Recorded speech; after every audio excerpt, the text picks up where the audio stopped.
అయోధ్య రామ మందిరం నుంచి వచ్చిన అక్షతల వితరణ కార్యక్రమం కొల్చార మండలంలోని వెంకటాపురం గ్రామంలో సర్పంచ్ నెల్లి కిష్టయ్య ఆధ్వర్యంలో కొనసాగింది.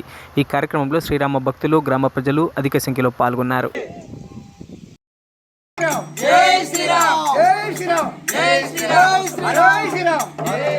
మన వెంకటాపురం గ్రామ ప్రజలందరం కలిసి అయోధ్య రామ మందిరం అయిన అత్యంతలు మన గ్రామంకి వచ్చినందున మేమందరం ఊరు గ్రామంలో తిరిగి అత్యంతలు ఇంటింటికి తిరిగి శోభయాత్ర చేశాము.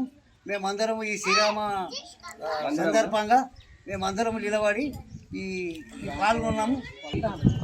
వెంకటాపురం గ్రామానికి సంబంధించిన శోభయాత్ర అయోధ్య నుండి వచ్చినటువంటి అయోధ్య తీర్థక్షేత్ర అక్షంతల వితరణ సందర్భంగా గ్రామంలో శోభయాత్ర చేయడం జరిగింది. ఇటు కార్యక్రమాన్ని గ్రామస్తులు అందరూ విజయవంతం చేయడం ఎంతో సంతోషకరం. మనం ఎందుకు చేసుకుంటున్నామంటే రాముని గుడి కూల్చి 500 సంవత్సరాలు అయింది. 500 సంవత్సరాల నుంచి ఎన్నో పోరాటాలు, ఎంతోమంది ప్రాణత్యాగాలతో మనం ఈ అయోధ్యలో రామ మందిరం, రామ జన్మభూమి సందర్భంగా నిర్మించుకుంటున్నాం. అలాంటి కార్యక్రమాన్ని దేశం మొత్తం కుల మత అతీతంగా అన్ని వర్గాలకు అవకాశం ఇస్తూ ఈ నిర్మాణం జరుగుతుంది. నిధి సేకరణలో ఎలాగైతే పాలు పంచుకున్నామో ఈ అక్షంతల వితరణ కూడా ప్రతి గ్రామానికి, ప్రతి ఇంటికి, ప్రతి గడపకు చేరే విధంగా గ్రామస్తులందరూ కృషి చేయడానికి పాలు పంచుకోవడం సంతోషం. జై శ్రీరామ్. జై శ్రీరామ్.